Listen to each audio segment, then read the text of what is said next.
I'm a PhD student, it's my second year, and today I'm presenting you the enframing process of automated job interviews, implications for young job seekers. And I'm from business school, that's what I forgot to say. So some stories start with scandal, and this is one of them. So Amazon, probably some of us are customers of Amazon. Amazon shut down its AI recruitment tool in 2018 after 10 years of use because of its woman bias. The system was identified biasing women when doing selections for their jobs. Oops, I think it's stuck. Click into the mouse again. Mouse? Oh, sorry. Yeah. We see a lot of benefits of AI use in recruitment. It comes with automating repetitive tasks for many HR people and managers in the job roles.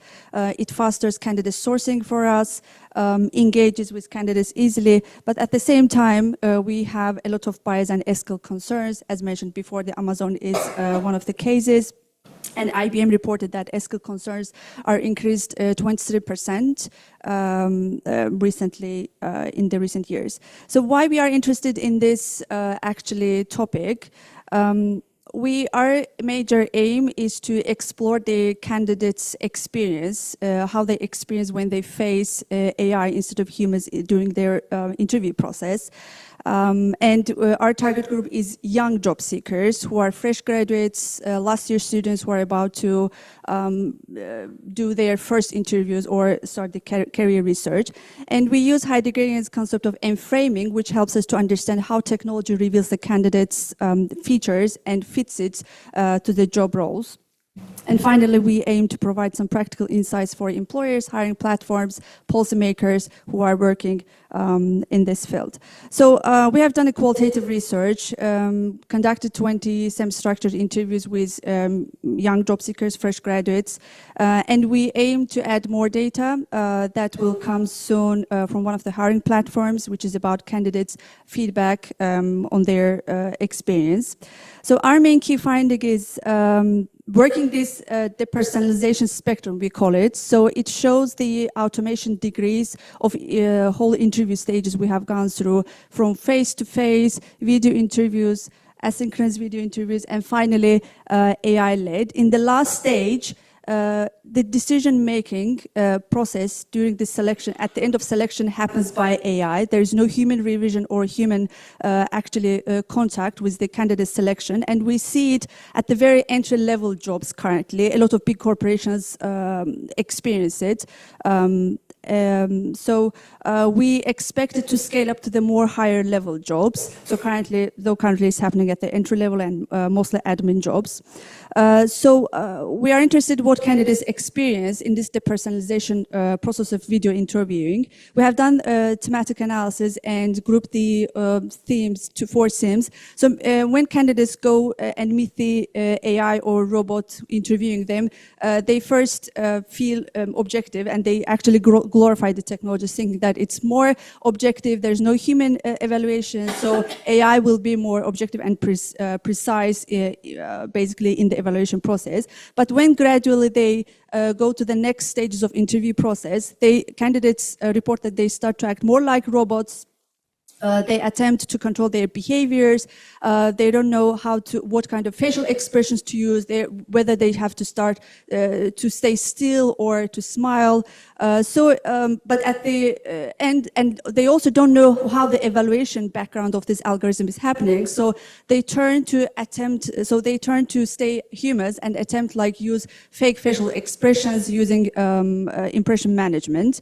And all this leads to the tiring and very exhaustion for them, exhausted process.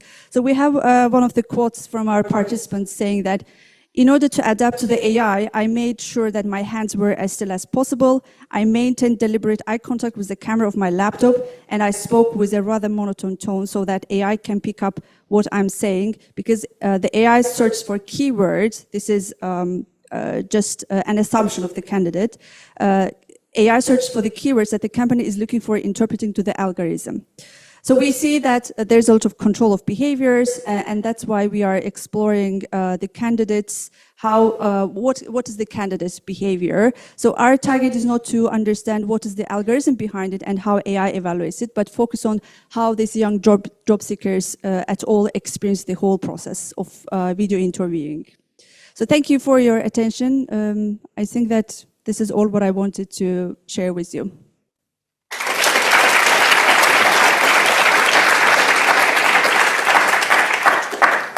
Okay, thank you very much for another really interesting and below time talk. Does anyone have any questions? Yes.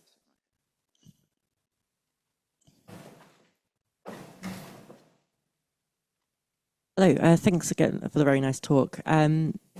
Your conclusions and your comments strike to me as very similar to what friends and colleagues of mine on the neurodiversity spectrum tend to describe interviews as.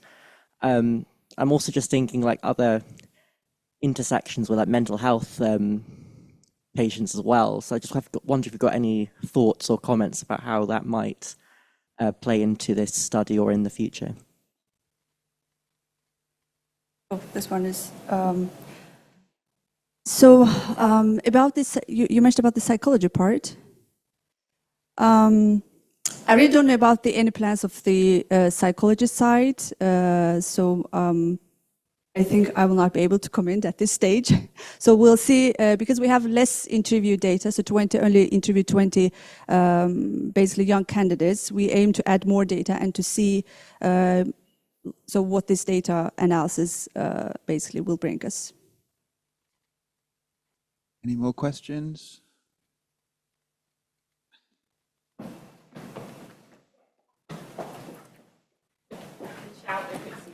Oh, that was...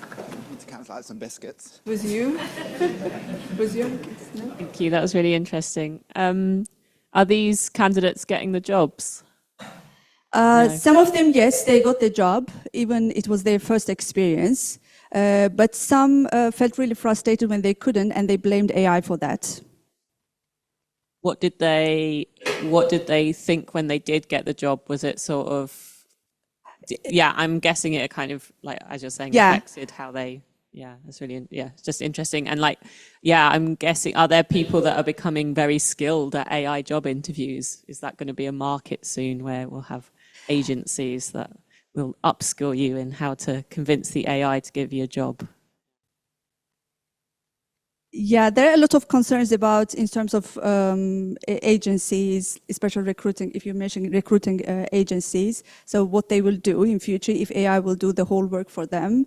So we are not, unfortunately, looking not for that spectrum, the side of this research, but there are like inconsistencies from candidates' reactions when they, so it's like the behavior, we see that currently it's heavily dependent on when they get the job. They glorify their basically experience, but when they don't get the job, so there are more blame and frustration comes in. Okay, any more questions? Going to you first, you're en route, Iva. Thanks for the really interesting talk. I was wondering, for these kinds of interview processes, how much information do the candidates get in advance? It really depends on the company experience. So some of the companies give a thorough kind of pre-preparation information and guidelines how to get prepared. What we actually know now that companies don't really share how the evaluation will happen. So as you say that participants assume that AI detects keywords, but we don't know if it's happening really or not. But they just get the interview guidelines, I don't know, how to behave, how to not stress, which is very general.